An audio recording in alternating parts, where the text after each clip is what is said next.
এ বলে যে আল্লাহর মুখ কোনটা আর গুয়া কোনটা আমি খুঁজে পাই না।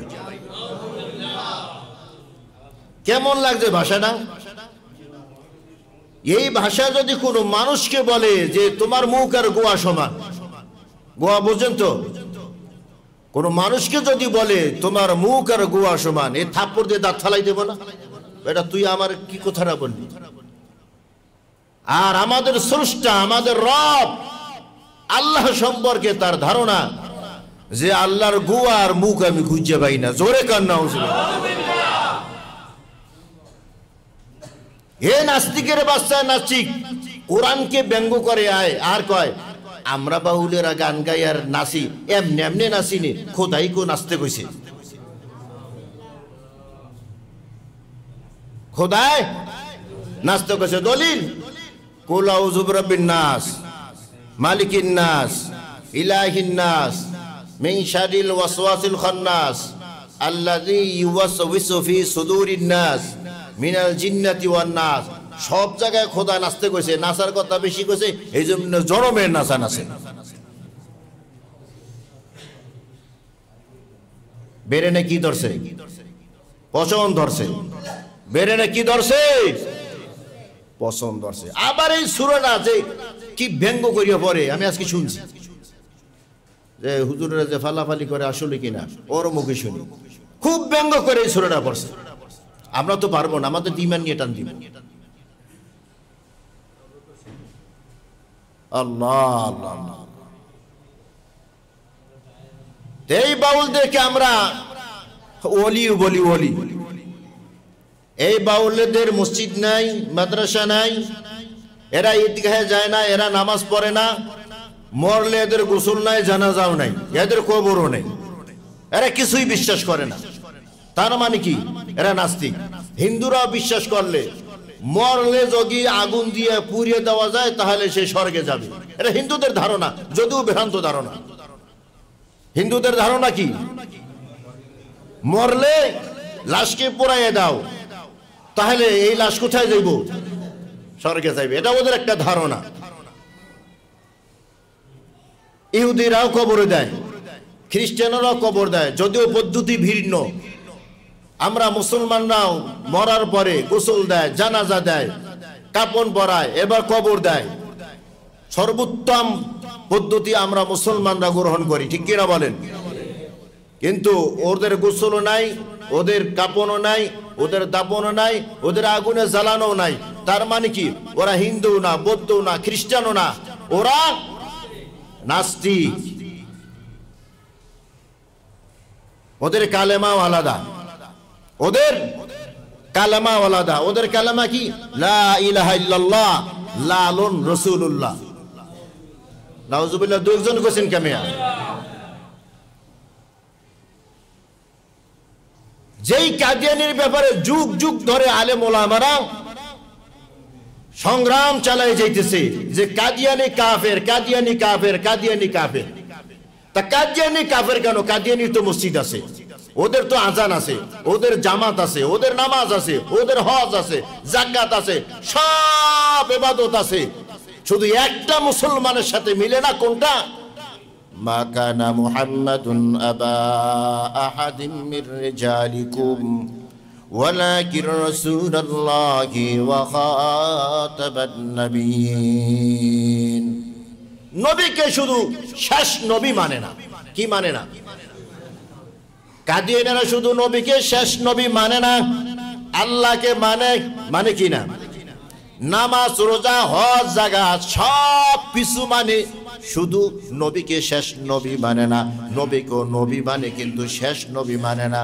এই জন্য কাদিয়ানিরা যদি কাফের হয়, আর এই বাউলের জাত, এরা নামাজ নাই, রোজা নাই, হজ নাই, যাকাত নাই, খানা কাবা কখনো যায় না। এরা আল্লাহকে গালি দেয়, রসুলকে গালি দেয়।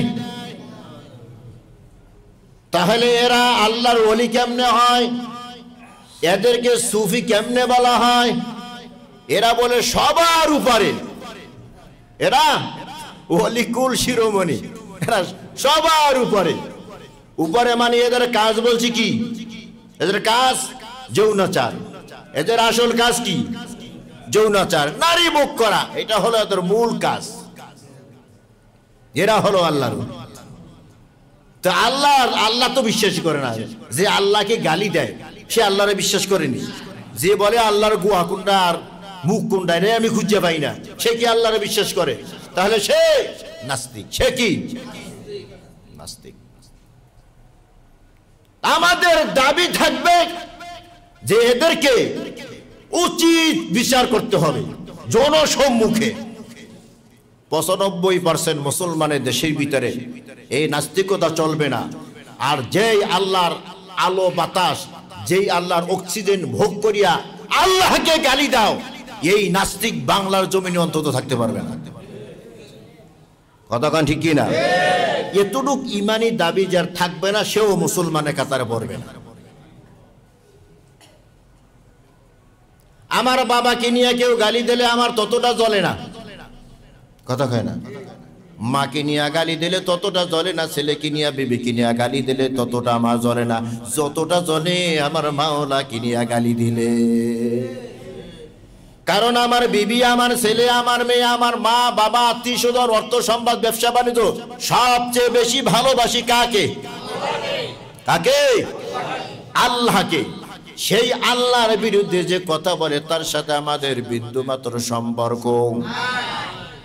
সেই আল্লাহর যে বিরোধিতা করে তাদের সর্বোচ্চ শাস্তি আমাদের দাবি থাকবে সরকারের কাছে। কথা কয় না? একটার পরে একটা ইস্যু আসতেছে, একটার পর একটা ইস্যু আসতেছে। এটা আমাদেরও কিছু দোষ আছে। আমরা কঠোরভাবে আন্দোলনে নামলে একটার পর একটা ইস্যু আসতে পারে না। এমন এক আন্দোলন করা, মেরুদণ্ড ভেঙে দেওয়া, ইস্যু পর ইস্যু আসবে, একটার পর একটা আসতে পারবে না। মুসলমানের দেশের ভিতরে কিভাবে এমন হয়? প্রত্যেক জায়গার ভিতরে দলাদলি দলাদলি মুসলমানদেরকে দলে দলে বিভক্ত করে দিয়েছে। দলে দলে বিভক্ত করলে মুসলমানদের শক্তি বাড়ে না কমে? আমরা দলে দলে বিভক্ত হতে চাই না। নাস্তিক মুরতাদ বেঈমানদের সামনে আমাদের কোনো আপোষ নাই। সতর্ক থাকতে হবে। কিছু আবার শিক্ষিত মানুষ আছে, রাজনৈতিক বড় বড় লিডার। কেমন লিডার? যারা বলে আমরা শরীয়ত মানি না। রাজনৈতিক একটা সর্বোচ্চ লিডার, নাম বললাম না, আপনারা জানেন এগুলো। যারা বলে কি শরীয়ত মানি না, এবার শরীয়ত মানি না, এর অর্থ তুই বোঝস? শরীয়ত মানি না মানি আমি কোরআন মানি না, শরীয়ত মানি না আমি হাদিস মানি না, শরীয়ত মানি না মানি আমি নামাজ রোজা হজ জাকাত এগুলা কিছু মানি না। তুই আসো কোন জায়গায়? তুই টুপি মাথায় দিলি বা কি হবে? তুই নামাজ পড়লেই বা কি হবে? ইমানই তো তোর নাই। কথা কয় না? মেসওয়াক করিয়া নামাজ পড়া কি? জোরে কান। মেসওয়াক করিয়া নামাজ আদায় করা সুন্নাত। সারা জীবনে যদি কোনো এক বান্দা মেসওয়াক না করে একটা কবিরা গুনাহ হবে না। আরো জোরে কান। সারা জীবনে যদি মেসওয়াক না করি একটা কবিরা গুনাহ হবে না।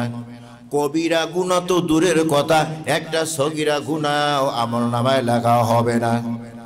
কিন্তু কোন বান্দা যদি বলে আধুনিক জমানা, আধুনিক সরঞ্জামের অভাব নাই, এখন আমরা জঙ্গলি হইয়া জঙ্গল থেকে ডাল ভাঙ্গিয়া মেসওয়াক করব কেন?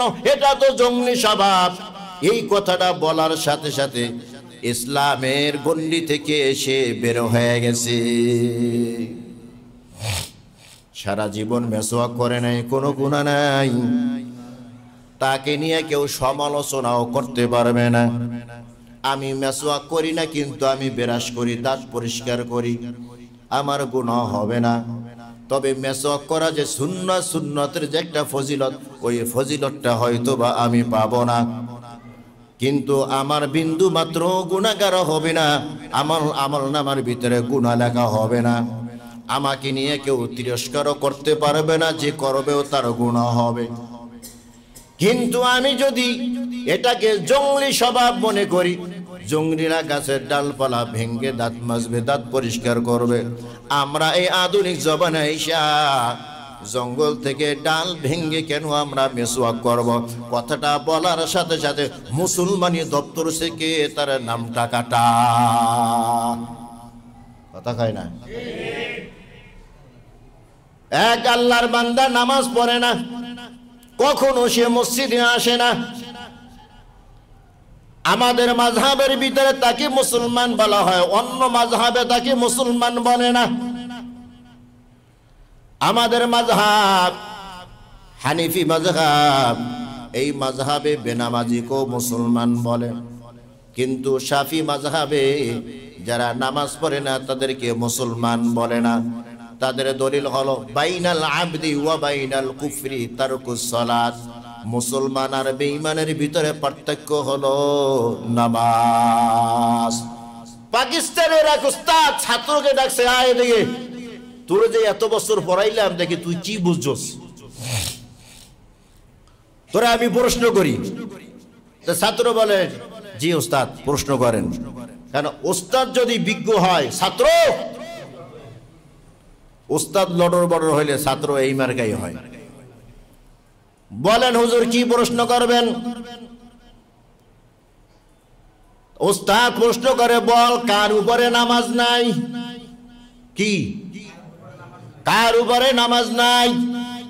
ছাত্র জবাব দেয়, এক নম্বর যে বেঈমান তার উপরে নামাজ নাই, দুই নম্বর যে মরা তার উপরে নামাজ নাই, তিন নম্বর যে পাগল বা বেহুশ তার উপরে কি নাই?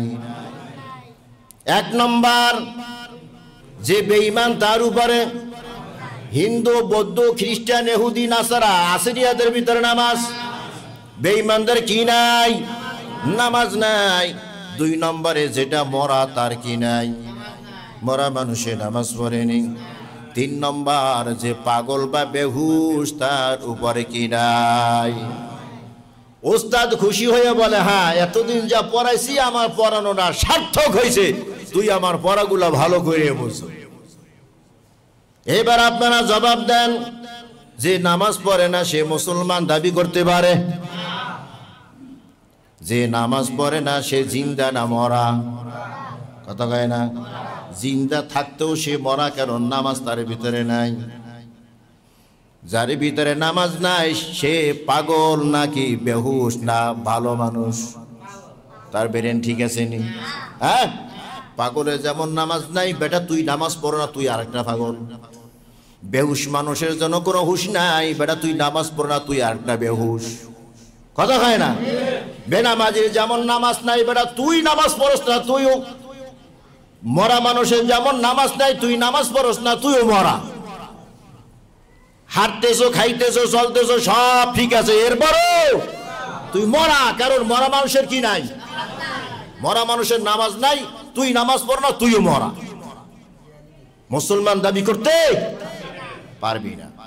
অথচ আল্লাহ তাআলা আদর সোহাগ দিয়া ডাকিয়া ডাকিয়া বলে, ইয়া আইয়ুহাল্লাযীনা আমানু রুকউ ওয়াসজুদু ওয়া'বুদু রাব্বাকুম ওয়াফআলুল খায়রা লা'আল্লাকুম তুফলিহুন। ও ইমানদারেরা, ও আমার দোস্তরা, ও আমার বন্ধুরা, ইয়া আইয়ুহাল্লাযীনা আমানু, ও আমার বন্ধুরা। বন্ধু বইলা আল্লাহ সম্বোধন করে, ইয়া আইয়ুহাল্লাযীনা আমানু আমানুর কাউ ওয়াসজুদু ওয়া'বুদু রাব্বাকুম ওয়াফআলুল খায়রা লা'আল্লাকুম তুফলিহুন। বন্ধু বলিয়া ডাক দিয়া বলে, আমার বন্ধুরা চারটা কাজ করবা। এই আয়াতের ভিতরে আল্লাহ চারটা কাজের কথা বলেছেন। এক নম্বর হলো রুকু করো, ইয়া আইয়ুহাল্লাযীনা আমানু রুকউ, এক নম্বরে রুকু করো। ইয়া আইয়ুহাল্লাযীনা আমানু রুকউ ওয়াসজুদু, দুই নম্বরে সিজদা করো। ওয়া'বুদু, আর রবের ইবাদত করো। ওয়াফআলুল খায়র, ভালো ভালো কাজ করো। কয়টা কাজের কথা বলছে? রুকু করার কথা বলছে, সিজদা করার কথা বলছে, রবের ইবাদতের কথা বলছে, আর ভালো কাজের কথা বলছে। যদি চারটা কাজ তুমি করতে পারো, লাভ কি হবে? আল্লাহ বলেন লাআল্লাকুম তুফলিহুন। দুনিয়া তো তুমি সফল কাম, আখিরাতেও তুমি সফল কাম। আমি দুনিয়া তো সফল কাম হইলাম, আখিরাতেও সফল কাম হইলাম, আর কি লাগবে আমার? কিছুই লাগবে না, কিছুই না। মানুষ দুনিয়া তো সফলতা চায়, আখিরাতেও সফলতা চায়। কথা কোন ঠিক কিনা? শুধু মানুষ যে চায় তাই নয়, আল্লাহও শিখিয়ে দেয় দুনিয়ার কল্যাণ চাও, এরপরে আখিরাতের কল্যাণ চাও। শুধু আখিরাতের কল্যাণ চাওয়ার কথা বলেন নাই, দুনিয়ার কল্যাণের কথাও বলেছেন। এই জন্যই আল্লাহর রাসূল সাল্লাল্লাহু আলাইহি ওয়াসাল্লাম বেশি বেশি পড়তেন রব্বানা আতিনা ফিদ দুনিয়া হাসানা ওয়া ফিল আখিরাতি হাসানা ওয়া কিনা আযাবান নার। রব্বানা আতিনা ফিদ দুনিয়া হাসানাতাও ওয়া ফিল আখিরাতি হাসানাতাও ওয়া কিনা আযাবান নার। মনোযোগ দিয়া অর্থ জানিয়া যে এই দোয়াটা বেশি বেশি পড়বে, দুনিয়া এবং আখিরাতে আর কিছুই তার দরকার হবে না। রব্বানা আতিনা ফিদ দুনিয়া হাসানা। হে আল্লাহ, দুনিয়াতে আমি কল্যাণ চাই। কোন ব্যাপারে কল্যাণ চাই? কোন ব্যাপার উল্লেখ নাই। যত ব্যাপার আছে সব ব্যাপারে আমি দুনিয়াতে কল্যাণ চাই। আমি দুনিয়ার সব অকল্যাণ থেকে পানা চাই। আল্লাহু আকবার কোন। আল্লাহ শিখাই দেন নবীকে, নবী এভাবে আমার কাছে দোয়া করো, এটা হবে তোমার দোয়া এবং তোমার উম্মতের দোয়া। ও নবী, এটা তোমার দোয়া এবং তোমার উম্মতের দোয়া। তুমি আমার কাছে বলো রব্বানা আতিনা ফিদ দুনিয়া হাসানা।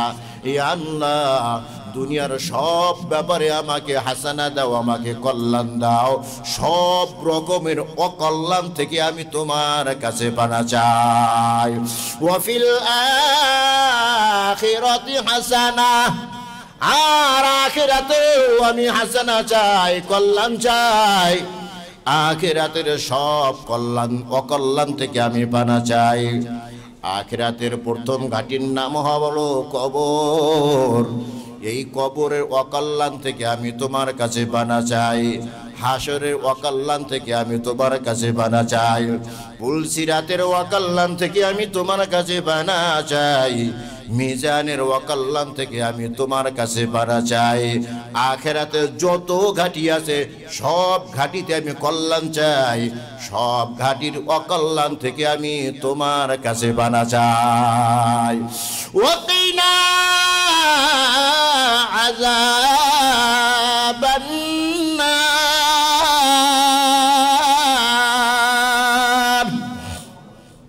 আর আমি জাহান্নামের আযাব থেকে পানাহ চাই, জাহান্নামের আযাব থেকে মুক্তি চাই। এই দোয়াটার অর্থ যে মাথার ভিতরে রাখিয়া বিনয়ের সাথে আল্লাহর কাছে দোয়া করে, তার দুনিয়ার সব কল্যাণ আখিরাতেরও সব কল্যাণ অর্জন হবে। দুনিয়ার সব অকল্যাণ এবং আখিরাতের সব অকল্যাণ আল্লাহ তাকে পানাহ দান করবে। অর্থ বুঝা বুঝা বিনয়ের সাথে আল্লাহর কাছে দোয়া করা। আর এই দোয়ার ভিতরে যা বলা হয়েছে এটা 100 কামনা করা। আল্লাহ বলেছেন কল্যাণ চাওয়ার জন্য আল্লাহ সব রকমের কল্যাণ আমি তোমার কাছে চাই। সব রকমের অকল্যাণ থেকে আমি তোমার কাছে পানা চাই। সর্বশেষ জাহান্নামের আযাব থেকে আমি মুক্তি চাই। যদি আপনার এই দোয়াটা একবারের জন্য আল্লাহর দরবারে কবুল হয়, তাহলে আপনি সফল কাম, আর কিছুর দরকার নাই। এটা আমার নবীজির দোয়া। বেশি বেশি করে পড়ব, মনোযোগ দিয়া পড়ব। হুজুর অনেকবার তো পড়েছি, কই কল্যাণ তো দেখি না, শুধু অকল্যাণ আর অকল্যাণ। এরপর আপনি বিরত হবেন না, পিছপা হবেন না। তার কারণ হলো আল্লাহ আপনাকে কবুল করেছেন, আল্লাহ আপনাকে কবুল করেছেন। দুনিয়া এত ক্ষণস্থায়ী দুনিয়া, এই ক্ষণস্থায়ী দুনিয়ায় আল্লাহ আপনাকে কল্যাণ দিবে না। ওই যে চিরস্থায়ী আখিরাত, ওই আখিরাতে আল্লাহ আপনাকে কল্যাণ দিবে। সুবহানাল্লাহ, জোরে কোন। আর হাদিসের ভিতরে দোয়া করার পর তাড়াহুড়া করা সম্পূর্ণ নিষেধ। দোয়া করিয়া কখনো তাড়াহুড়া করতে নাই। দোয়া করিয়া দোয়া কবুল হইল কিনা এটা অপেক্ষা করা, এটাও হাদিসে নিষেধ। তোমার কাজ হইল দোয়া করা, কবুল করার মালিক হলেন আল্লাহ। দোয়া কবুলে যেই সমস্ত শর্ত আছে, ওই শারায়াতগুলো যদি তোমার ভিতরে পাওয়া যায়, অবশ্যই অবশ্যই 100% তোমার দোয়া কবুল হয়। দুনিয়ার জন্য কবুল হবে, না হয় আখিরাতের জন্য কবুল হবে। কারণ আল্লাহর রসুল বলে, মুমিন বান্দার শরীরের ভিতরে যে ঘামাচি ওঠে, ঘামাচি বুঝেন না? মুমিন বান্দার শরীরের ভিতরে যে ঘামাচি ওঠে, এই ঘামাচি উঠলে কিন্তু শরীর চুলকায়। এই যে মুমিন বান্দার শরীরে একটু ঘামাচি উঠলো, শরীর যে চুলকাইলো, এই চুলকানের কারণেও আল্লাহ তাআলা তার গুনাহ মাফ করে দিবে। এই যে একটু কষ্ট হইল, শরীরের ভিতরে যে চুলকাইলো, চুলকাইতে গিয়া ঘামাচিগুলো ভেঙে গেল। অনেক সময় ঘামাচি ভেঙে গেলে জ্বলতেও থাকে। এই যে সামান্য একটু কষ্ট হলো, কি পরিমাণ কষ্ট! পিঁপড়ায় কাটলে যেই পরিমাণ কষ্ট, এই পরিমাণও না। এই যে সামান্য একটু কষ্ট হয়েছে, এই কষ্টের কারণে আল্লাহ তাআলা তার আমল নামা থেকে গুনাহ মোচন করিয়া দেবে। অতএব বান্দা তুমি বারবার পড়তে থাকো, রব্বানা আতিনা ফিদ দুনিয়া হাসানা ওয়া ফিল আখিরাতি হাসানা ওয়া কিনা আযাবান নার। আল্লাহ, দুনিয়ার সব ব্যাপারে আমি কল্যাণ চাই, দুনিয়ার সব অকল্যাণ থেকে তোমার কাছে পানাহ চাই। আয় আল্লাহ, আখিরাতের সব ব্যাপারে আমি তোমার কাছে কল্যাণ চাই, আখিরাতের সব রকম অকল্যাণ থেকে তোমার কাছে পানাহ চাই। আয় আল্লাহ, আর জাহান্নামের আযাব থেকে তোমার কাছে পানাহ চাই। ইয়া আইয়ুহাল্লাযীনা আমানু রুকউ ওয়াসজুদু ওয়া'বুদু রাব্বাকুম ওয়াফআলুল খায়রা লা'আল্লাকুম তুফলিহুন। আল্লাহ তাআলা ডাকিয়া বলেন, ও ঈমানদাররা, তোমরা রুকু করো। রুকু যে করবা, কার সাথে রুকু করবা? একা একা নয়। আল্লাহ তাআলা অন্য আয়াতের ভিতরে বলেন, ওয়ারকাউ মা'আর রাকিঈন। রুকু যে করবা একা একা না, ওয়ারকাউ, তোমরা রুকু করো, মা'আর রাকিঈন, রুকুকারীদের সাথে রুকু করো। কাদের সাথে? রুকুকারীদের সাথে রুকু করো। এখন এই আয়াতের তাফসীরে মুফাসসিরিনে কেরাম বলে, জামাতে নামাজ আদায় করা সুন্নাত নয়, জামাতে নামাজ আদায় করা হলো ওয়াজিব। কার কথা? কথা কয় না। কার কথা? আল্লাহর কথা। আল্লাহ বলতে লজ্জা করে? কার কথা? ওয়ারকাউ মা'আর রাকিঈন। নবী বললে সুন্নাত, আল্লাহ বললে ফরজ অথবা ওয়াজিব। তো ওয়ারকাউ কুরআনের আয়াত, ওয়ারকাউ মা'আর রাকিঈন, রুকুকারীদের সাথে রুকু করো। এটা কার কথা? আল্লাহর কথা। এইবার আপনারা ফতোয়া দেন, জামাতে নামাজ পড়া সুন্নাত না ওয়াজিব? আরো জোরে কান। এই জন্যই ইমাম আবু হানিফা রাহমাতুল্লাহ আলাইহি বলেন, মুমিন বান্দা ঘরের ভিতরে নামাজ আদায় করলে নামাজ হয় না। নামাজ হয় না মানে নামাজ কবুল হয় না। নামাজ তার ফরজিয়াত আদায় হয়ে যায় কিন্তু কবুল হয় না। পুরুষ মানুষ নামাজ পড়বে কোথায় আইসা? আরো জোরে কান, কোথায় আইসা পড়বে? কিন্তু কোন অজুহাতে আপনি জামাত তরক করেন? এক অন্ধ সাহাবী, জামাতের গুরুত্ব, এক অন্ধ সাহাবী এসে বলে, পয়গম্বর আমি জন্মন্ধ, আমাকে আনা নেয়ার মতো কোনো মানুষ আমার পরিবারের ভিতরে নাই, জামাত থেকে আমাকে রুখসত দেওয়া যায় কিনা? জামাত থেকে আমাকে রুখসত দেওয়া যায় কিনা? পয়গম্বর সাল্লাল্লাহু আলাইহি ওয়াসাল্লাম বললেন, যাও, তুমি তো অন্ধ, অন্ধর কারণে তোমাকে জামাত থেকে রুখসত দেওয়া হলো। যখন অন্ধ সাহাবী কিছু দূর চলে গেলেন, আল্লাহর রাসূল আমার ডাকলেন, অন্ধ সাহাবী আয়। অন্ধ সাহাবীকে আবার নবী ডাকলেন, সামনে এসে হাজির হয়ে গেলেন। আল্লাহর রাসূল সাল্লাল্লাহু আলাইহি ওয়াসাল্লাম জিজ্ঞাসা করেন, ও আমার সাহাবী, মসজিদে নববীতে যে বেলাল আজান দেয়, আজান তুমি শোনোনি? বলে, হ্যাঁ আমি তো আজান শুনতে পাই। আল্লাহর রাসূল বলেন, আজান হলে আজানের জবাব দিবা, আর আজান হইলে মসজিদে নববীতে আইসা জামাতের সাথে নামাজ আদায় করবা। পয়গম্বর কেমনে আসবো? বলে, তোমার ঘরের খুঁটির সাথে রশির এক মাথা বাঁধবা, আর এক মাথা মসজিদের নববীর খুঁটির সাথে বাঁধবা। ওই রশি ধরিয়া ধরিয়া তুমি নামাজে হাজির হইবা, জামাতে নামাজ আদায় করবা।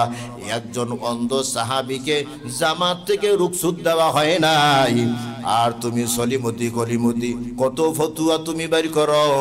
সামান্য একটু খারাপ লাগলেই তুমি ঘরে দাঁড়ায় যাও, আল্লাহু আকবার। কথা কয় না?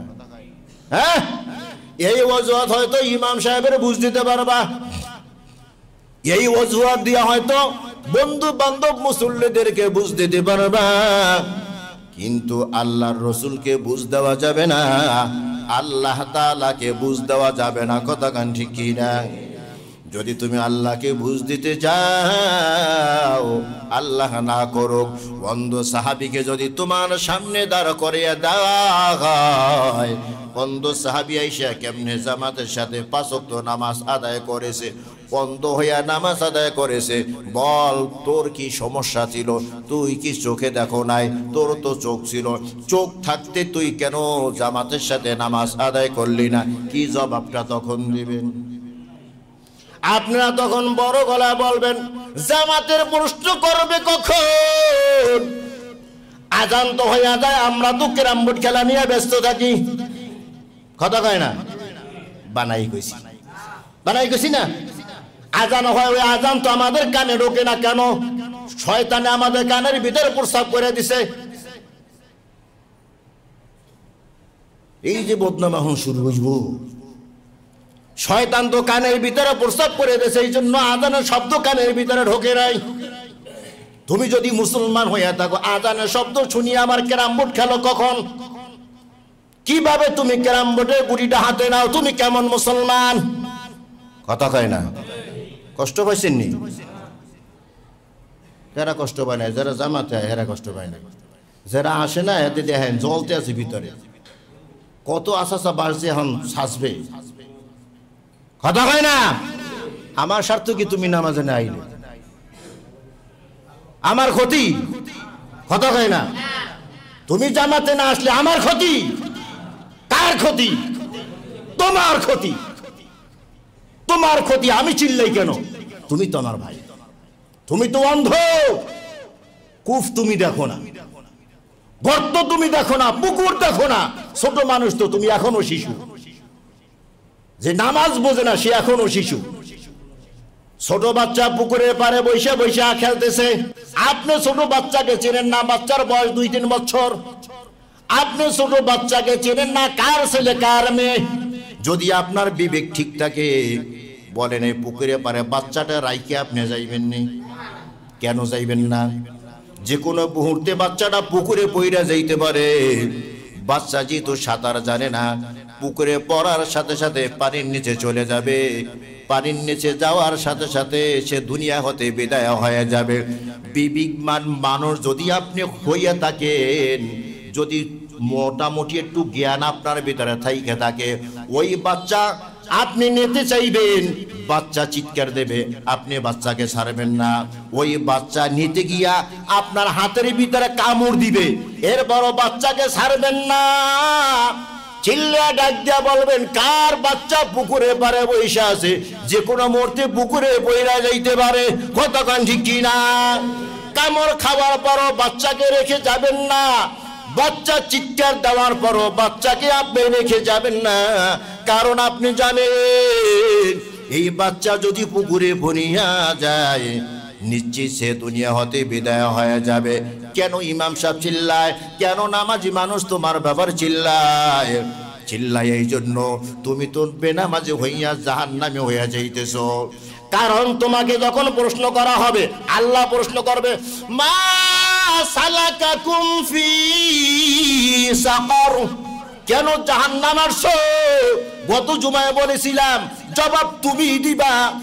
ক্বালু লাম নাকু মিনাল মুসাল্লিন, দুনিয়ায় থাকিয়া মুসল্লি হই নাই, দুনিয়ায় থাকিয়া নামাজ পড়ি নাই, নামাজ না পড়ার কারণে আজকে জাহান্নামের আসামি হয়ে গেছি। এ ভাই, মনে কষ্ট নিও না, তুমি তো আমার ভাই। বেনামাজি কোথায় যাবে? হাদিসের কথা, কথা কয় না, কোরআনের কথা। কিসের কথা? কোরআনের কথা। বেনামাজি কোথায় যাবে? আমি তো তোমার ভাই, তুমি জাহান্নামে যাইবা, আমি সহ্য করতে পারবো না। কারণ তুমি তো আমার কালেমার ভাই।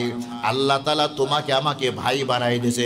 ইন্নামাল মুমিনুনা ইখওয়া, মুমিন মুমিন হইল ভাই, এক মুমিন আর এক মুমিনের ভাই।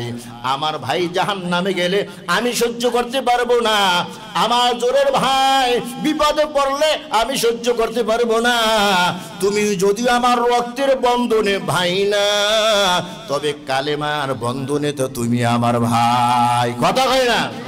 কালেমার বন্ধনে যেহেতু তুমি আমার ভাই, মসজিদে জামাতের সাথে নামাজ আদায় হইতেছে, তুমি ক্যারাম বোর্ড খেলতেছো, তুমি আড্ডা মারতেছো, তুমি তো জাহান্নামের আসামি হয়ে যাইতেছো। তোমাকে জাহান্নামের ফেরেশতারা টেনে টেনে নিয়ে যাবে। এটা আমি ভাই হয়ে সহ্য করতে পারি না। এই জন্য একটু গরম কথা বলি। গরমকে যদি তুমি গরম মনে করো, তোমার কপালটা আরো পড়বে।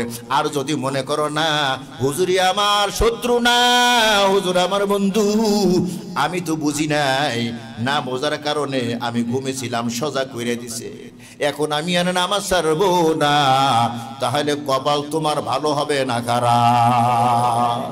ইয়া আইয়ুহাল্লাযীনা আমানু রুকউ ওয়াসজুদু ওয়া'বুদু রাব্বাকুম ওয়াফআলুল খায়রা লা'আল্লাকুম তুফলিহুন। আল্লাহ তাআলা বলেন, ও মুমিনের দল, রুকু করো। কার সাথে রুকু করবা? রুকুকারীদের সাথে রুকু করো, অর্থাৎ জামাতের সাথে নামাজ আদায় করো। ওয়াসজুদু, সিজদা দাও। আর কি করো? ওয়াফআলুল খায়র, ভালো ভালো কাজ করো, আল্লাহর ইবাদত করো। চারটা কাজ যদি তুমি করতে পারো, তাহলে তুমি দুনিয়াতেও সফল কাম, আখিরাতেও সফল কাম।